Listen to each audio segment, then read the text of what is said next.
Hello मेरे प्यारे viewers, कैसे हैं आप सभी लोग। आशा करती हूँ आप सभी लोग अच्छे होंगे। कहानी के लिए मेरे चैनल को सब्सक्राइब कीजिए, कहानी को लाइक और शेयर ज़रूर कीजिएगा। कहानी कैसी लगी प्लीज़ कमेंट बॉक्स में ज़रूर बताइएगा। कहानी को लेकर कोई भी राय या सुझाव हो वो भी कमेंट बॉक्स में ज़रूर दीजिएगा। तो शुरू करते हैं हम आज की अपनी कहानी। शिक्षक सीताराम पांडे अपनी पत्नी के साथ अकेले हॉस्पिटल के कमरे में बैठे बैठे सोच रहे थे कि बीवी के ऑपरेशन के लिए पैसे की व्यवस्था कहाँ से करूं। हर तरफ दिमाग लगा के हार चुके और बाद में बस वही घर बचा था जिसमें वह रहते थे। आंखों से आंसू पोंछते हुए सीताराम ने अपनी पत्नी की तरफ देखा। वो 2 दिन से बेहोश थी। आगे पीछे कोई नहीं। एक बेटी थी, वो भी अपनी पसंद के लड़के के साथ भागकर शादी कर ली। तब से माँ बाप की तरफ देखा नहीं।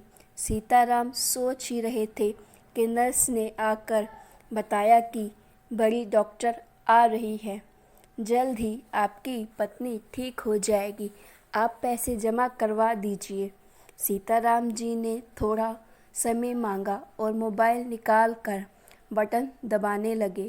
लोगों से मदद मांगने लगे, पर कोई फ़ोन नहीं उठा रहा। तो कोई बाद में बात करता हूँ बोलकर चला जा रहा है। सीताराम कमरे के बाहर आकर गहरी सांस लेते हुए वार्ड बॉय से बोले, आप ज़रा मेरी पत्नी को देखना, मैं आता हूँ। सीताराम एक दुकान पर ब्याज का पैसे मांगने गए, लेकिन दुकान वाला उसकी हालत देख उनको सुनाने लगा, वापस कहाँ से करोगे पांडे जी, कोई नॉमिनी लाओ तभी मैं पैसे दे पाऊँगा।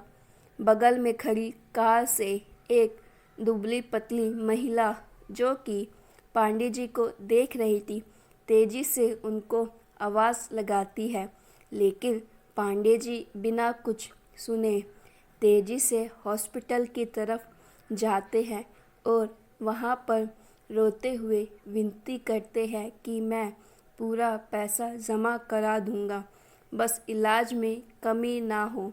लेकिन एक डॉक्टर उनको हड़काते हुए धक्का देता है।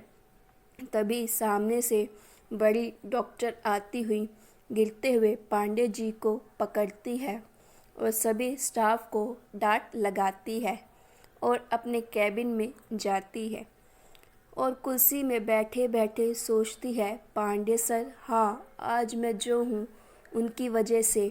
सीमा ने जैसे तैसे अपने गांव से अपना हाई स्कूल इंटर कंप्लीट कर लिया था और अब आगे की पढ़ाई के लिए कॉलेज में पढ़ने का मन से अपने घर में अपनी पढ़ाई की बात बाबा को बताई थी।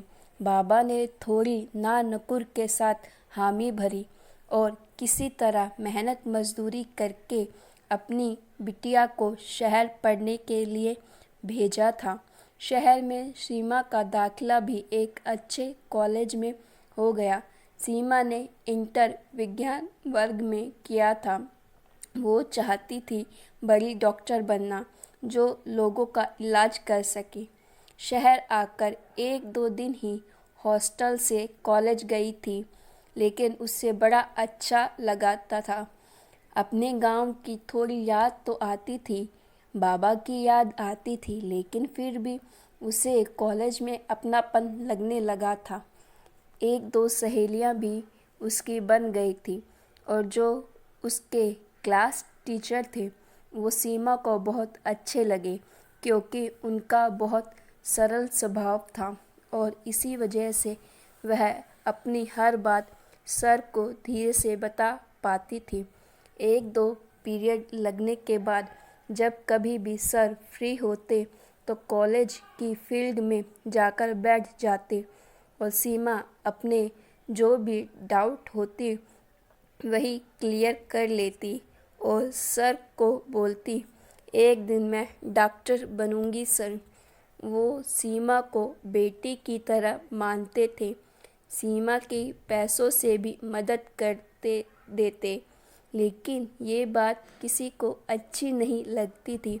उनके गांव से 1000-2000 जो बाबा भेजते, जो कम पड़ते सर देते और बोलते, सीमा जब तुम कमाने लगोगी पूरा पैसा वसूल कर लूँगा।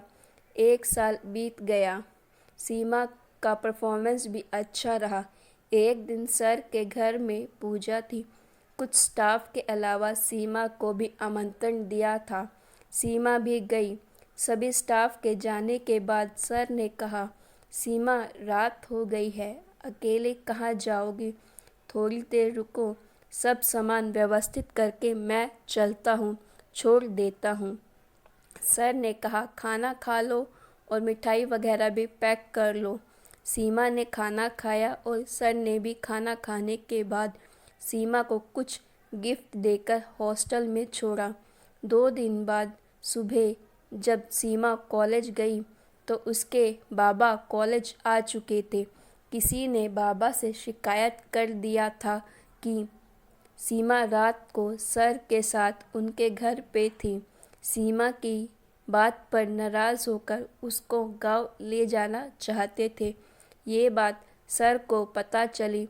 उन्होंने सीमा के पिता से बात की, हाथ जोड़कर बोले, सीमा आपकी बेटी है, आप उसका भला बुरा ज़्यादा जानते हैं, पर उसकी पढ़ाई मत बंद कराइए। क्योंकि मैं जिम्मेदार हूँ इसलिए तो बिल्कुल नहीं। मैं सीमा को अपनी बेटी जैसा मानता हूँ। मेरी भी बेटी है, बिल्कुल सीमा के जैसी। वो विदेश में पढ़ती है। जब सीमा को देखता हूँ तो बेटी की याद आती। शायद इसीलिए मैं सीमा की मदद भी करता हूँ कि उसको पढ़ाई में दिक्कत ना हो और उसका भविष्य बन जाए। एक लड़की जब आगे बढ़ती है तो 2 परिवारों का विकास करती है। आपको पसंद नहीं मेरा सीमा से मिलना, बोलना, मैं सब बंद कर दूंगा, पर उसकी पढ़ाई ना बंद करिए। मैं जो भी थोड़ा बहुत पैसे देता था वो आपको भेज दिया करूँगा, आप उसको दे दीजिएगा। लड़की की पढ़ाई ना रुके। मैं आपके ऊपर ये एहसान नहीं कर रहा हूँ, बस ये समझ के दूंगा कि मंदिर में कुछ प्रसाद दान दे रहा हूँ। सर के बहुत समझाने के बाद बाबा ने कॉलेज पूरे करने दिया था। पढ़ाई पूरे होते ही आगे की पढ़ाई के लिए फेलोशिप भी मिल गई थी और दूसरे शहर जाने के बाद गांव और बाबा तो साथ रहे, लेकिन सर का साथ छूट गया। पर आज इतने सालों बाद सर बाहर लड़ क्यों रहे थे? वो तो बहुत शांत और सरल थे। तभी कैबिन में नर्स आकर बोली, मैडम वो ऑपरेशन कैंसिल करते हैं, बुढ़ा पैसे नहीं जमा किया है, ऊपर से स्टाफ से झगड़ा कर रहा है वो अलग। सीमा, लेकिन जो केस स्टडी किया है बहुत सीरियस है, उनकी जान को खतरा है। नर्स कौंध कर बोली, मैडम खतरे के बारे में उसको सोचना चाहिए, पैसे भी नहीं जमा किया, ऊपर से अपने भी देखा ना कैसे झगड़ा कर रहा था स्टाफ से हाल में। सीमा को पूरे मामले को समझने में देर नहीं लगी। नर्स से बोली, जल्दी से मुझे मरीज के कमरे में ले चलो। सीमा जैसे ही कमरे के गेट पर पहुंची तो देखा सर पत्नी के हाथ को पकड़ के रो रहे थे और माफ़ी मांग रहे थे। पैसे के अभाव में मैं तुम्हारा इलाज नहीं करवा पाया। आज घर बेच रहा हूँ, लेकिन कोई खरीदने को तैयार नहीं है।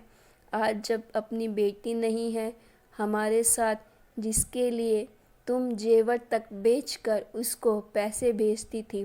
सीमा आंखों में आंसू भर के सर के कंधे में हाथ रखे हुए बोली, मैडम का इलाज होगा सर। सर ने देखा, दिमाग पर जोर डाला। सर, मैं सीमा, याद आया कॉलेज में आप पोस्टेड थे? अरे हाँ, तुम इतनी बड़ी हो गई, खुश रहो, जीती रहो। सारा स्टाफ कमरे में आ चुका था। सबकी आंखों से आंसू नहीं रुक रहे थे। इतनी बड़ी डॉक्टर रो रही थी। सीमा, आपकी सीमा सर, डॉक्टर सीमा हो गई है। आज मैं जो भी हूँ आपकी वजह से सर। स्टाफ को डांट कर तुरंत ऑपरेशन की तैयारी करो। तेजी से सीमा सीजर करने के लिए जाती है। पूरे हॉस्पिटल में काम ने स्पीड पकड़ ली थी। आधे घंटे बाद सीमा सर के पास आकर बोली, मैडम एकदम ठीक है सर। पांडे जी ने सीमा को खुशी से गले लगाकर बोला, मैं जल्द ही सारा पैसा चुका दूंगा। तुम्हारा ये उपकार कभी नहीं भूलूंगा। सीमा ने कहा, आज मैं जो हूँ आपकी वजह से। पैसे की बात करके मुझे पराया मत करिए। मैं आपकी बेटी जैसी हूँ, ना तो बेटी ही रहने दीजिए। सीमा ने स्टाफ से बोलकर पांडे जी की पूरी व्यवस्था करवाई और एक मोबाइल फ़ोन लेकर सर को दिया। सर, ये मेरी तरफ से, इसमें मेरा नंबर सेव है। मैं जल्दी ही आपके घर आती हूँ। आज मुझे जल्दी जाना है और यहाँ कोई दिक्कत हो तो मुझे फ़ोन कर दीजिएगा। ये मेरा नहीं, आपका हॉस्पिटल है। पूरा स्टाफ पांडे जी के साथ किए व्यवहार पर शर्मिंदा था। सीमा ने सर के पैर छुए और चली गई। आज अपनी पत्नी की जान बचाकर सीताराम पांडे ने आज सिंदूर का फर्ज अदा कर दिया था और ईश्वर को ध्यान करते हुए आंसू पोंछते हुए सीताराम पांडे आज पति होने पर गर्व कर रहे थे। तो गाइज़, आपको ये स्टोरी कैसी लगी? अच्छी लगी तो स्टोरी को प्लीज़ लाइक ज़रूर कीजिएगा और स्टोरी को लेकर कोई भी राय हो या सुझाव हो वो भी प्लीज़ कमेंट बॉक्स में ज़रूर दीजिएगा। मुझे आपकी कमेंट्स का इंतज़ार रहेगा और ऐसे ही स्टोरीज़ के लिए मेरे चैनल को सब्सक्राइब ज़रूर कीजिएगा।